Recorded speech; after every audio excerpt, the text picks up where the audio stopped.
There we go. We're in. We're in. Hello.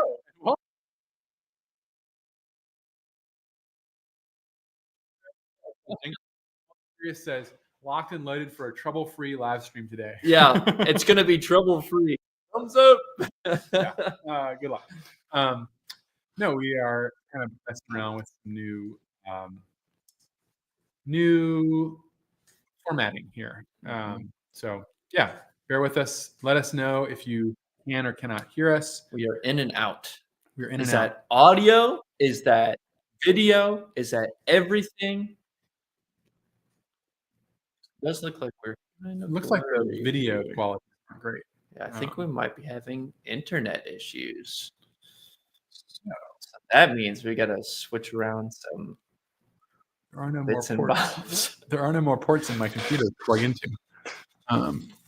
Let's see. Good here, John.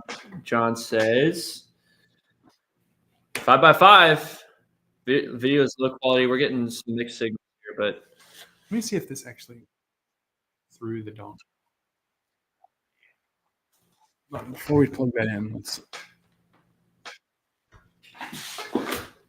don't worry, we're adding time on the back end of your stream, so we don't lose it.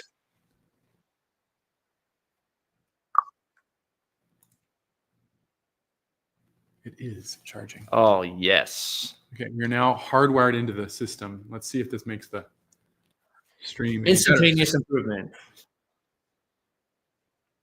Let's see. Well, lag. as we are waiting to see if that makes an improvement, get the out of the way. If you're new to the Ramblestream, tell us where you're watching from. Tell us what you ramble with, whether it's got one or more holes, one or six wheels, whatever it is. Tell us what you ramble with. If it's a motorcycle, tell us what kind it is, and if it's a do post up the serial number and model, and we'd all like to hear about it. And most importantly, tell us what you are sipping on this evening. So I will go ahead and get started. Richard Worsham here in Goshen, Indiana, at the TT, our fabrication shop, and I ride a KLR 650 09 and a 2017 Janus Halcyon 250 number 68. And I am sipping on a Kyle, our delivery driver and show master, gave me this just right before the stream. Founders Mortal Bloom Hazy IPA. That was very helpful. Cheers to all you ramblers. Cheers. In VHS form.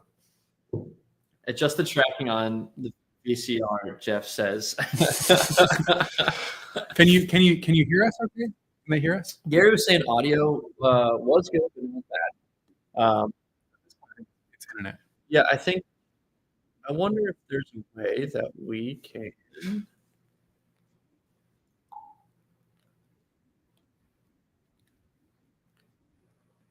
I wonder if. I wish you could see internet speed on here. We can do that over here.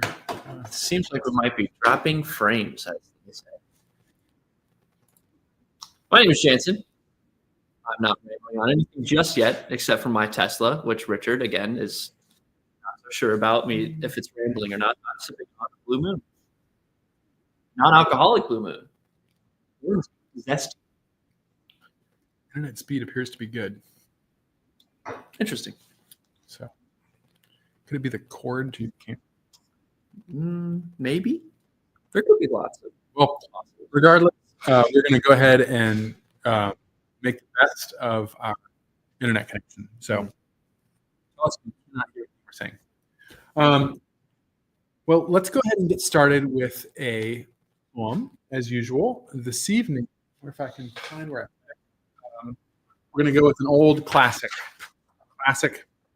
Because there is still a little bit of snow left on the ground, and I don't know if we're going to get any more. We'll probably, Northern Indiana, we'll get some more. But I am doubtful whether we're going to be able to do much more snow sports this year. It's the end of February. But here we will read one about, what am I talking about? I'm mixing up my Robert Frost poems. This one is it's a solid one though. It's called Birches by Robert Frost. When I see birches bend to left and right across the lines of straighter, darker trees, I like to think some boy has been swinging them. But swinging doesn't bend them down to stay. Ice storms do that. Often you must have seen them loaded with ice a sunny winter morning after a rain. They click upon themselves as the breeze rises and turn many-colored as the stir cracks and crazes their enamel. Soon the sun's warmth makes them shed crystal shells, shattering and avalanching on the snow crust. Such heaps of broken glass to sweep away, you'd think the inner dome of heaven had fallen. They are dragged to the withered bracken by the load, and they seem not to break. Though once they are bowed, so low for long, they never right themselves. You may see their trunks arching in the woods, years afterwards, trailing their leaves on the ground like girls on hands and knees that throw their hair before them over their heads to dry in the sun. But I was going to say that when the truth broke in, with all her matter of fact about the ice storm, now am I free to be poetical? I should prefer to have some boy bend them as he went out and in to fetch the cows. Some boy too far from town to learn baseball, whose only play was what he found himself, summer or winter, and could play alone. One by one, he subdued his father's trees by riding them down over and over again until he took the stiffness out of them. Not one hung limp, not one was left for him to conquer. He learnt all there was to learn about not launching out too soon, and so not carrying the tree away clear to the ground. He always kept his poise to the top branches, climbing carefully, the same pains you use to fill a cup up to the brim, and even above them. Then he flung outward, feet first, with a swish, kicking his way down through the air to the ground. So was I once myself, a swinger of birches. So I dream of going back to be. It's when I'm weary of considerations, and life is too much like a patch of wood where your face burns and tickles with the cobwebs broken across it, and one eye is weeping from a twig's having lashed across it open. I'd like to get away from earth a while, and then come back to it and begin over.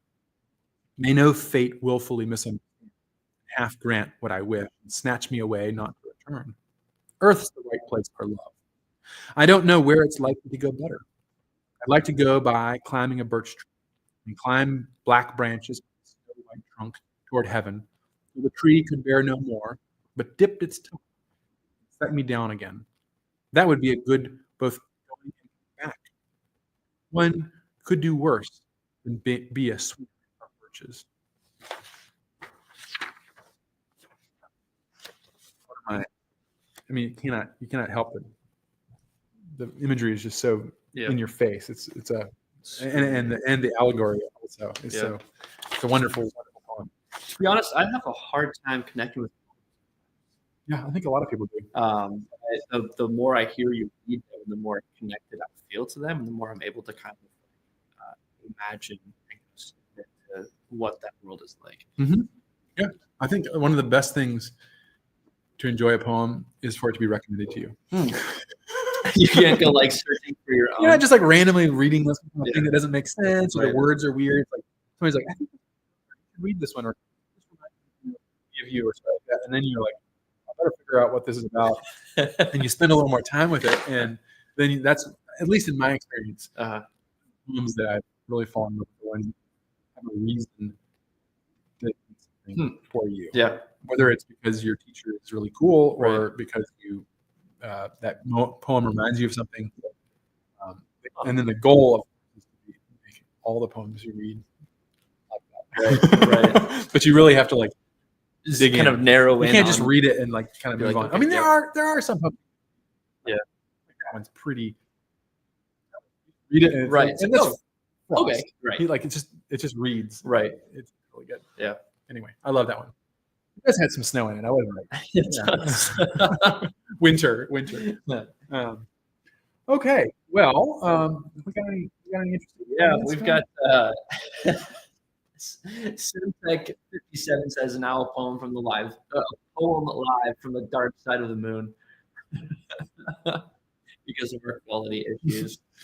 Spencer says audio is poor. Mad video is okay for you two guys. Terrible if you were a pretty girl. I'll take that as a compliment, I guess. We've got David Watkins in here from North Central West Virginia. Wow. I'll on 450, number 220. See you, David. Spencer Anders says, I can't understand what they're saying. Oh, man, we should really try and get close to this mic. Yeah, I don't. If that is the issue. You guys got to tell us if this is it.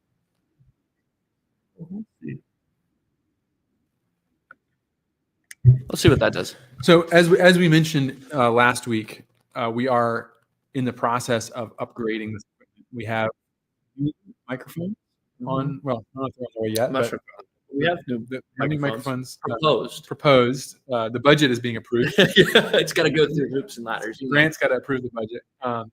But we are using a higher quality camera. The connection can't tell. And overall, yeah, sound, audio, everything should be better. So we're working on this technology. I hope will not plague us forever. Okay. Oxford says, I'm riding my Griffin along the beach roads daily and personalizing my scamp here in Santa Cruz. Jealous. Well, let's move on then. The big news for me this weekend was I went to Milwaukee for the Mama Tried motorcycle show, which is it's been going on for I think over 10 years now. The original kind of alternative custom. When I say alternative custom motorcycle, I mean we're frozen. We are totally frozen.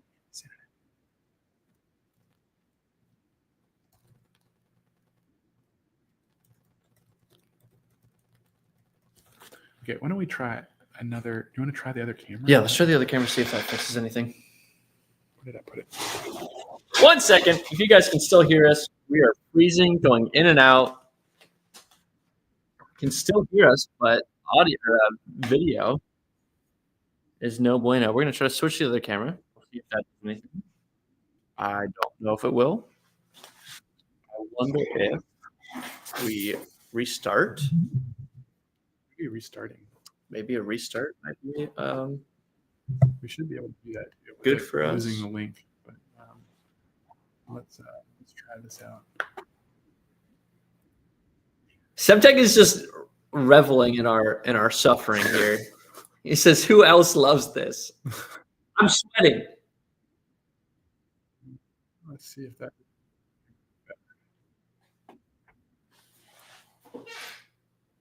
Nope. Not any better. Not any better.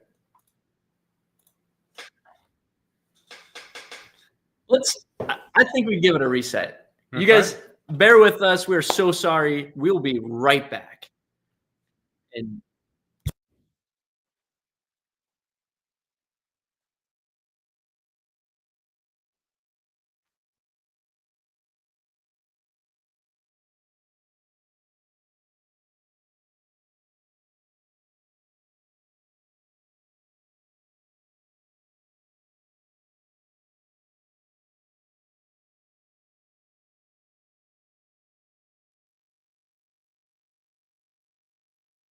our paint booth needs an antenna. No, we've got wired in internet. Oh, this feels better already. All right. This feels better. I feel so.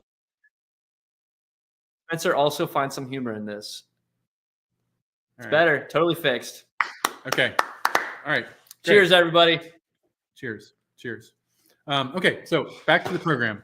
I went up over the weekend to Milwaukee and attended Mama Tried, which is a custom motorcycle show. And if you're not familiar with the custom motorcycle show circuit, this is one of three major, and I'm calling them alternative custom shows. So this means that it's not something like like a chop. I mean, there are a lot of choppers, but it's not like a how do I say this? The typical American chopper show. It is more geared toward more of a kind of an art focus.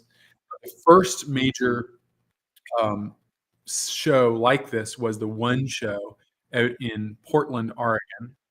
It's still going on. Obviously, you all, if you're on the Ramblestream, saw my recap of the one show Las Vegas, which is a spin-off of the one show in Portland. The next one is a hand-built show, which happens down in Austin. And then I want to say that Mama Tried was after those, but I'm not actually sure on that. So correct me if I'm wrong there. But it's those are all West Coast or Texas West Coast. This is sort of the upper Midwest show, and it's in Milwaukee. So obviously Harley Davidson sponsors it and has a big presence. But it's close to home and a lot of fun for us because we can drive up there. So I went up with my wife and Kyle, our delivery driver, Saturday morning. We just went for Saturday. Friday night is a flat track race, indoor. Coke. They pour Coca-Cola on the floor. It makes it sticky. Wait, seriously? Yeah, they really do. Yeah. But we didn't make that. Jared, one of our builders, did make it up there for the whole weekend. We went up just for Saturday and got in around noon and spent the whole afternoon there. Then went up mid-afternoon and kind of walked around Milwaukee, and then came back to the show when there were less people, so we could actually see more of the bikes. And it was funny because it was packed, hundreds and hundreds of people, and you couldn't even really see all the bikes because when we came back, we were able to actually. I was like, I didn't even see all the motorcycles. Do you know how many people normally attend? I actually don't, but it's thousands. There were, I want to say, just off the top of my head, maybe 80 bikes, maybe more. Those were just in the show. There were many more bikes surrounding it. And it's held in this historic venue called the Eagles Club, which was, I think, an Eagles Lodge back in the early turn of the century, a little after the turn of the century. And it turned, in the latter half of the century, turned into a music venue. So all the big acts have been there, and they have posters on the wall, and they have multiple stages in the building. On the top floor is a ball with this amazing gold and purple color scheme, which just makes for great photographs of the bikes. And they lay the bikes out on all across the floor, and there's balconies around it, vendors. I think I saw a picture that let's go ahead and put up some pictures here from like what looked like a booth or like a box seating kind of style. I thought that was really interesting.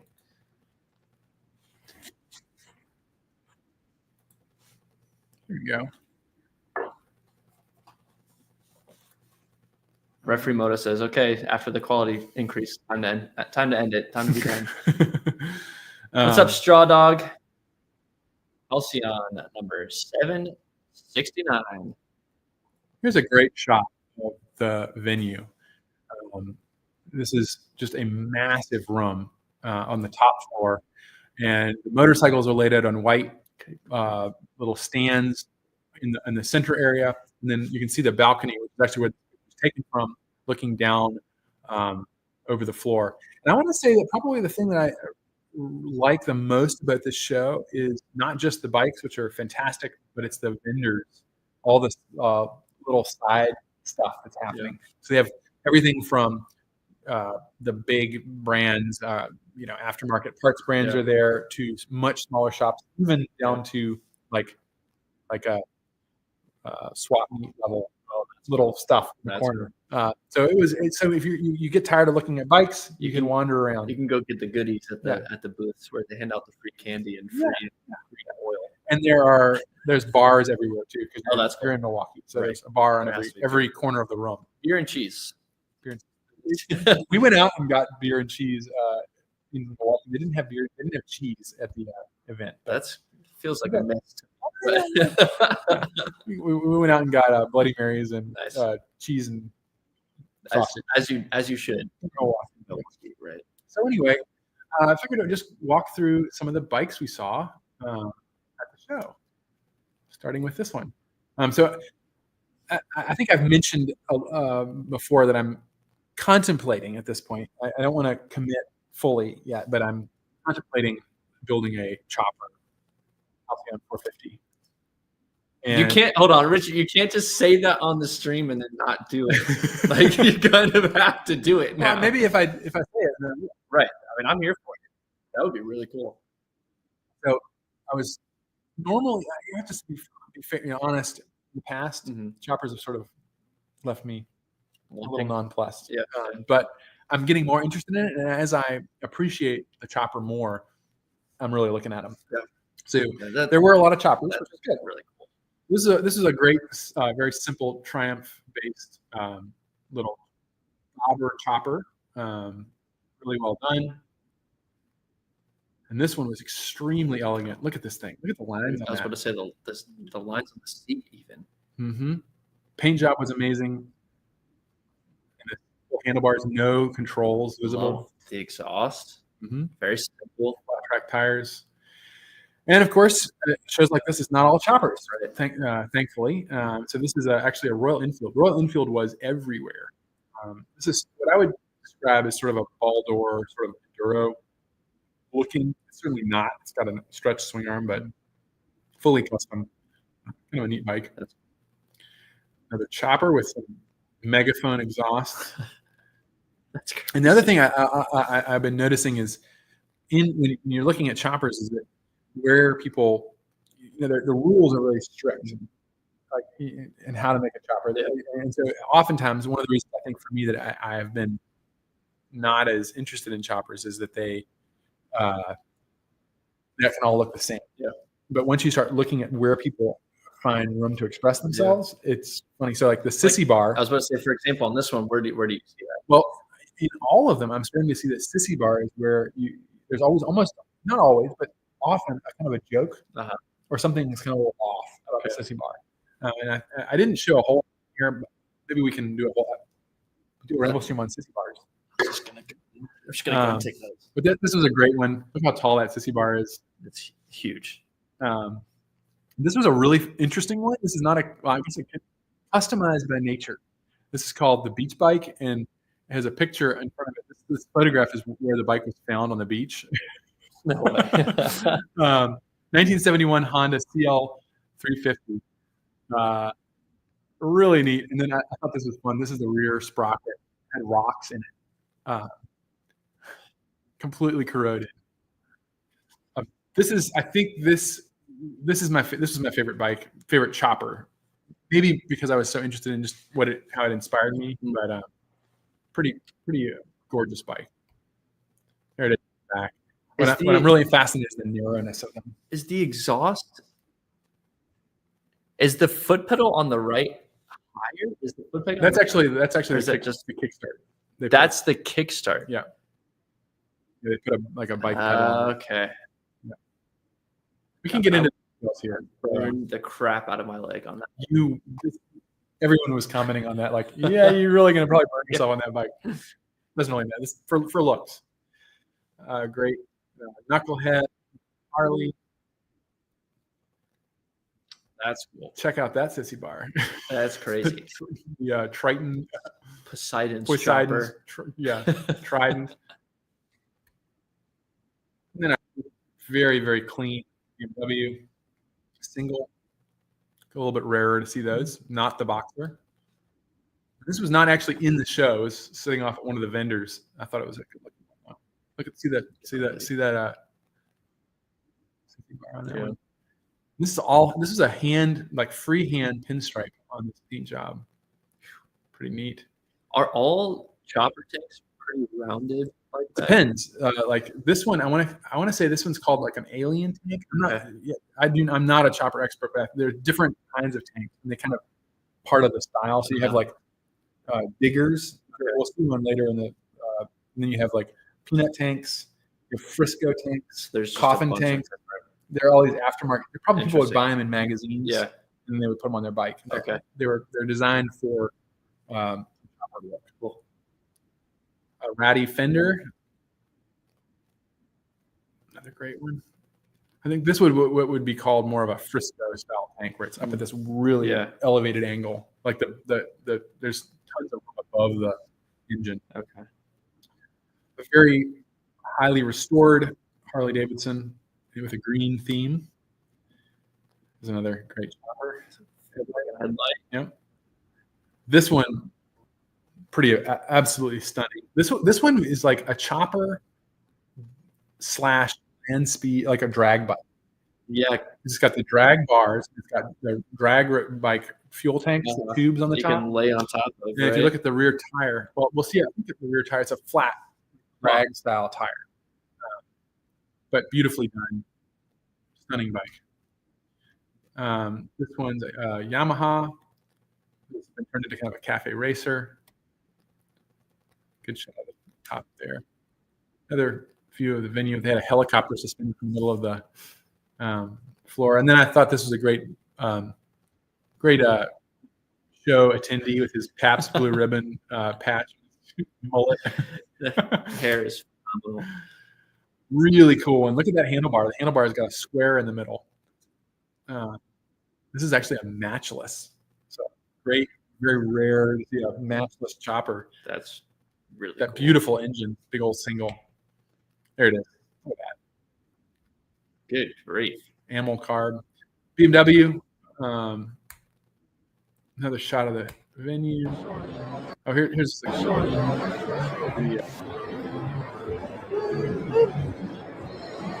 let me see all of it. There's so many people. It's really difficult to see all the bikes on the floor. That's why we came back in the later part of the day. Another knucklehead. And this one I thought was interesting as I was mainly because I was taking pointers from it, looking at the tires. I really like these tires. I actually have one of them behind me. I'm thinking about if I build a chopper, I might use this style tire. You're already collecting parts, Richard. Yeah, I already have a frame and different parts of it. You might as well at this point. But yeah, neat looking bike. This is Kawasaki. This is that drag bike. Kyle's getting real serious taking pictures of that one. There's the flat tire. There's the drag style. Holy cow! Tire. Really... Look how the tail light has a hole through the fender that you see through. That's really cool. Bloody Marys in the afternoon. This is just a Benelli 6-cylinder that I thought was neat. Not in the show. Harley Davidson kind of cafe. This is where these shows are really neat because this is not a real functional bike. I mean, a drag bike / cafe racer. Kind of mix up of all different kinds of styles. Another great chopper. What would Semtech is asking what it would be called? Like that one? No, your Janus chopper. I mean, the naming of it will be. We'll have to crowdsource it. A jopper. Grants is a jopper. Yeah. One. And this bike, I think this one, the Harley, I think that the Harley gave out an award, and they actually awarded this bike. Of course, the Harley. On top of that, this guy Dozer out of Kentucky. I ended up talking with him just for a little bit. This entire bike he made in his garage. It's all aluminum, polished, hand formed, welded, right down to the chassis, and everything is actually a single piece. Fuel tank, frame, everything are all part of the same piece of metal. Really stunning.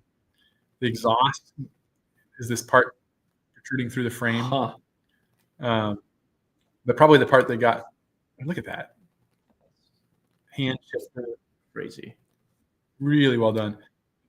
Then this I thought was fun. The rear sprocket is the brake rotor.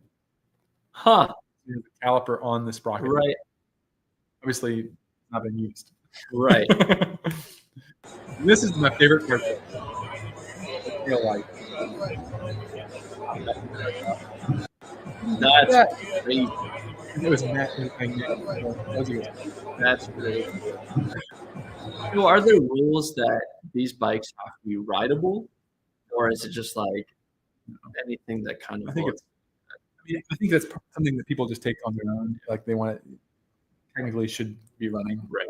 I don't know what the rules for the show are, but Yeah. I know that this bike was being put together 2 days before the show. So look at that. That's very intricate. There's that exhaust coming through the other side of it. The attention to detail just in polishing it alone. And that little piece down here, that's the Harley Award Okay. they gave him. I couldn't take as much pictures of this bike, but really well done. There, this is the builder.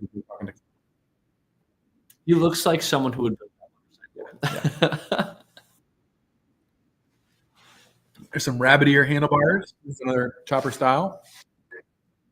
And this is what I believe is called a digger. Okay. With this very particular style. It's very rich. Yep. With that wild tank. Kind of reminds me of like a carnival ride. Yeah, a little bit. Paint, like really garish. Yeah. Huh?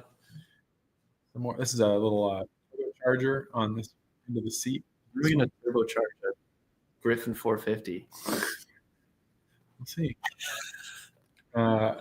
This is an old Harley Davidson, just kind of a stock restoration. I did notice there's a little metal lever on this side that goes down to the exhaust, and it looks like it's a little exhaust. I don't know if it's for. Is it like a version of a valved exhaust? Yeah. Huh. But I think that's what it is. I was studying and I couldn't quite tell. I don't know if it's for performance or I can't imagine. Yeah. Cool. Yeah, that goes in the. Mm-hmm. This one was pretty amazing, and I'll show you the carburetor cover in a second. But it was kind of this kind of sea bronze theme. Look at that! Whoa, that's really cool. All kind of bronze finished. And this is just a wacky sort of sport bike build. Tail section up in the air. Another handlebar. Like handlebars intertwined. And this was one that we saw it in Sturgis. I was talking to the guy for a while. He's from Indiana. Yeah, he's from Indiana. Let's see, he's maybe Butler. It's a sidecar with the engine. So it's a four-wheeled sidecar, and the engine's off to the side. So they've taken the motorcycle off. The motorcycle was like part of the sidecar. Big old early engine or S&S engine. It's just a car. It's just a little car. Yeah, car side. Really well done.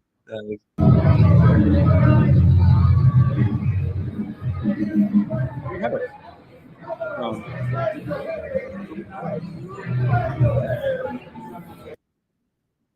Shalek said that would be fun to go.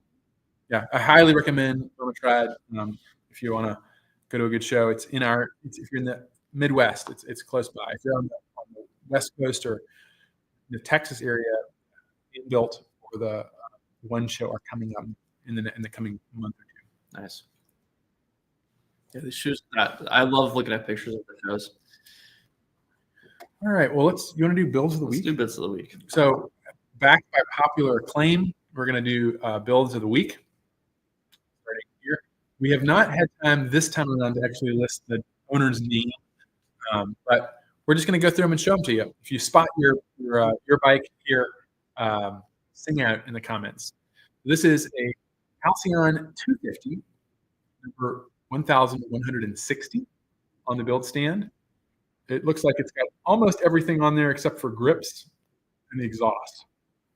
This is a frame matched bike, so really kind of channeling an early Indian, that red with gold pinstripe, double pinstripe, fishtail or not fish, ducktail fenders front and back. It doesn't get much louder than that. I'm a sucker for the fire engine, the red with the brown. Mm-hmm. It looks so good brown together. Great build. Next up, we have this is an inland sea green with copper and black pinstripe. This is a Halcyon 450, number 344, polished exhaust, stock fenders, LED headlight. Another 250. This one's also red, but this is our vintage red, also with gold pinstripe. This is single pinstripe. Saddle brown, man. Saddle brown. I personally am more of a fan of the vintage red than the bright red, but I mean, they're just a little more understated as my style. This is number 1161. Ducktail fenders, single pinstripe, black. Kyle will be very happy to see that this has tie downs. So he's a delivery driver, so he likes them when they have the tie downs. I think the next two are just going to be some other angles. We got number 250 Halcyon, number 1166 in cream with copper and black stripe. Copper. Very sharp. This is a 250 with what we used to call the 450 logo. We're now calling it the feather logo because we're offering it on all the models. So if you can get a 250 now with the feather logo, obviously it's not been finished in this picture. It's just the under layer. So Kelly has done the base layer, and she'll go over this with black and stripe, and then medallion will fix it. There's a book rack, stock fenders, and we got black handlebars, headlight visor, and number plate. Classic Janus build. View of that same. No, it's another one. 1163. This is cream as well with black and copper. I want to say I can't quite tell. White or silver stripe, probably silver. This has got knobby tires and another classic. This one has a sprung pillion. You can just see that back here. It's got springs underneath it. That will get a leather and foam. That's Mark, one of our new assembly hands in the back. Hi, Mark. And then we're back to the show. Back to the show. Yeah, we just built this one up just this past week.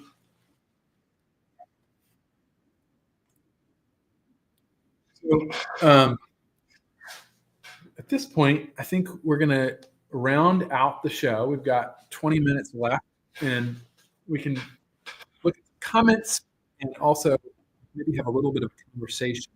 We're just playing this one a little bit by ear, but Jansen suggested we've been posting some videos about efficiency, and kind of the Ramblers' take on efficiency, and have a little conversation on it. Post up some comments. We'll highlight some zingers. There have been a lot of them today, starting with the technical difficulties. We've been going crazy in the chat. Yeah, I think there's this really interesting juxtaposition of like efficiency versus effectiveness. And just because it's efficient, does that mean it's effective? So what do you mean by effective? To complete a specific task, right? So I'm trying to think of examples.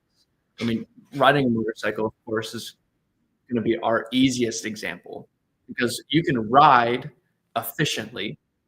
The most efficient place to get from point A to point B is in a straight line, right? But is that the most effective way to ride a motorcycle? And so I guess in order to understand either one of those terms, you have to understand what the goal is. Yeah. Like what the purpose. It would be a better way of saying it. Yeah. That's exactly kind of the point we're trying to focusing on that question of the purpose. Mm-hmm. Like, people can say, well, it's efficient or it's inefficient or it's effective or it's ineffective. But you have to remember what the point of it is in the first place, right? What the purpose. Purpose is a really good word because it makes you think about the real reason you're doing something. And if something doesn't really have a purpose, then that's another way of gauging its efficiency or effectiveness. Right. If you're doing it, if it's completely pointless, why? Right. At least you have to ask that question. Well, yeah, I think pointless though can be completely different from one person to another, right? Like something that you think it's really purposeful and there's intention behind it on your side of things, right? Mm-hmm. So I think it's very subjective. from person to person. But I do think that in a world where everything needs to be as efficient as possible, I think we need a little bit more of inefficiency. We need a little bit more inefficiency for a more effective like living. Because I feel like oftentimes you can efficient your way out of life. You can efficient your way out of joy. You can efficient your way out of all these human experiences because half of the human experience is being inefficient. Mm-hmm. And I think when we're trying to do everything faster and better, it often misses on life. Yeah. No, I mean, it certainly is easy to level the accusation against modernity that it's overly efficient, right?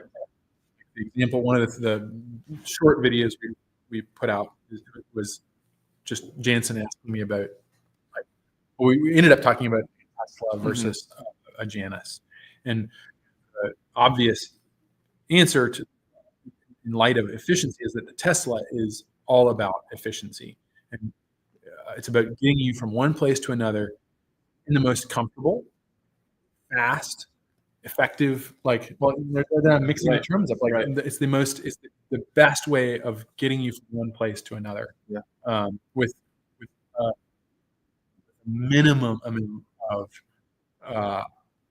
fuss or distraction or potential for getting sidetracked. Right.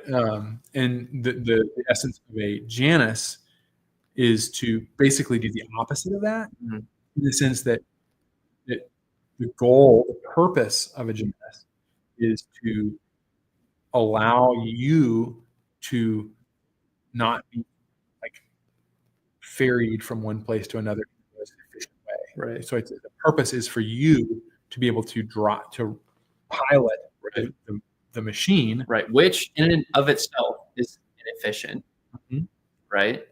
So like there it is again of because you have to operate right, and you're a human, so you're gonna make mistakes and you're gonna hit a pothole and you're gonna make a wrong turn. But like, is that not life? Yeah, I mean, I guess it's also, life is all about trying to be efficient. Like if you're trying to run a business, or you're trying to write a essay, or you're trying to cook a meal, you don't want to be inefficient. That's necessarily fair. Right? Like you don't want to be like, you don't want to be just like, in some ways, being inefficient. Literally, you can say that it's actually like it doesn't get the job done well. Right. You know, you don't want to lose money. You don't want to. You don't want to burn extra gas. You don't want to burn your chicken. Right. But that's why I go back to the idea of the purpose. And then it's easy to say that we're really focused on efficiency, and that there needs to be an antidote to that.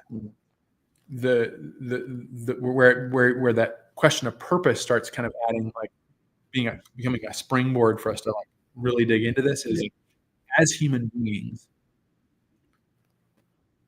the thing that I think really defines us is our ability to move where we want to go. Yeah.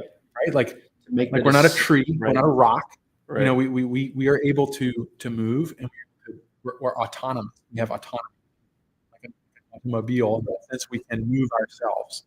We can choose where we're going to go. And the beauty of the car, or let's just say the vehicle, the automobile, including motorcycles and airplanes, or really any machine, any vehicle, really, is that it augments our ability to move ourselves. Right. So like walking is wonderful. I love walking. You know, these are wonderful things, but it's also amazing to be able to accelerate that, to augment that ability, so we can fly to distant places. We can ride a motorcycle up to southern Michigan, or across the country if we want to. And we've gotten to this point where we've sort of efficiencyed ourselves, like you said, into all of our travel. Has to be completely about getting to that spot, right? And in the process, we've learned what makes us actually human, Right. which is direct ourselves. Right. And that directing ourselves,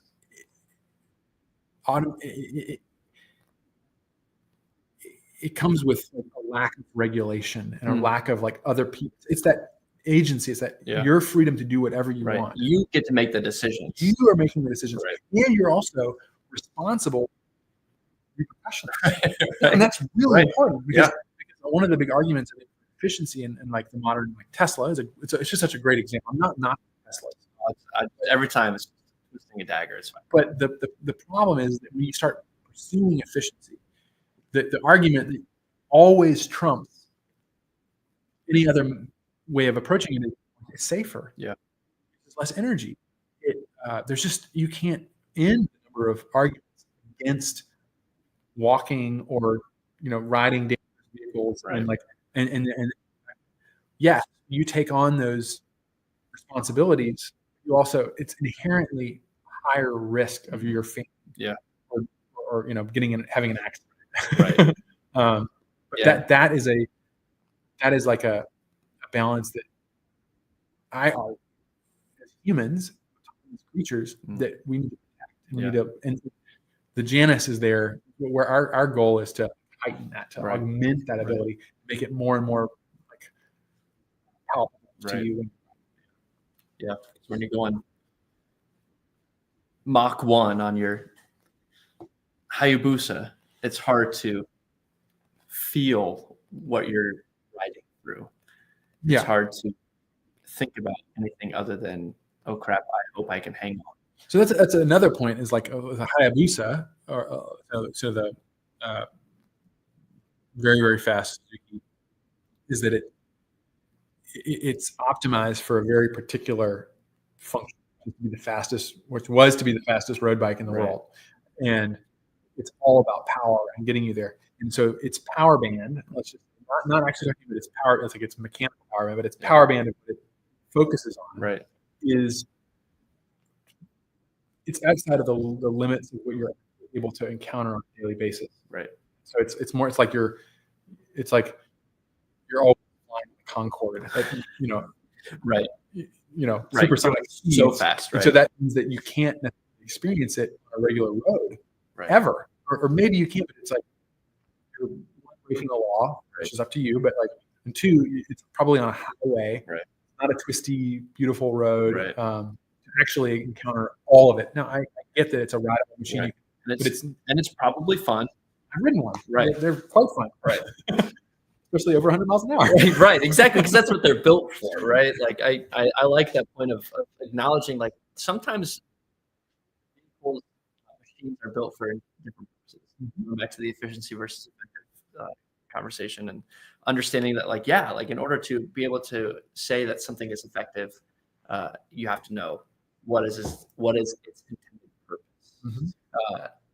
Who was it here? Multifairy said the invention of the camera freed drawings and painting from its need to replicate reality as its primary purpose. That's crazy. Like, you think about how you look at modern art, and it's never like a mountain.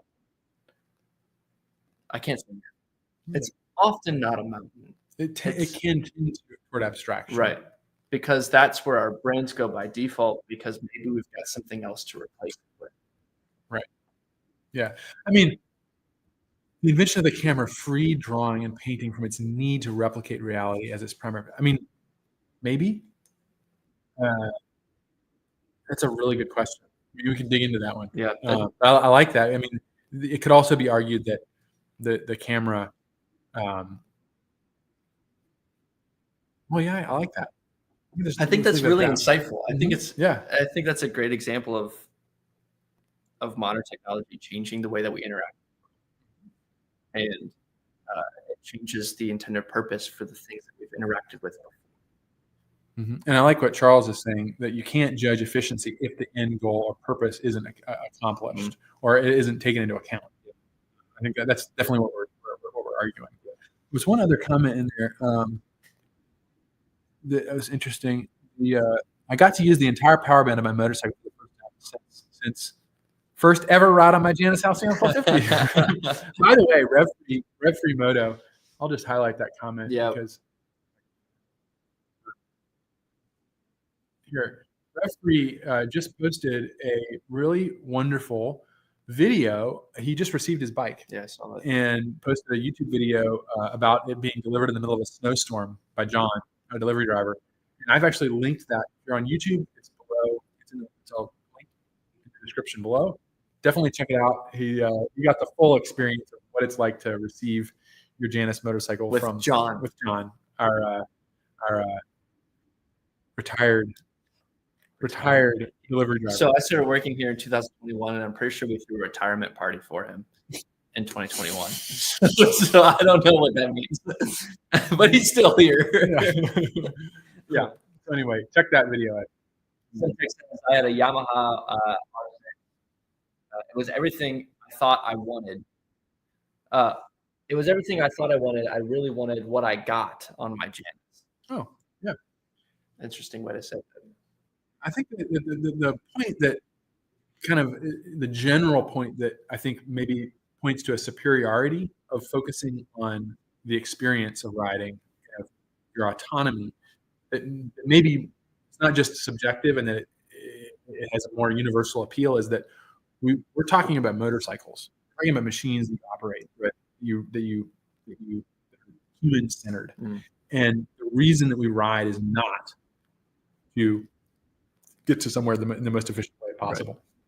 If it was the case, then we would all have a Tesla or maybe even some kind of directed toward an even more boring and efficient way of Sorry.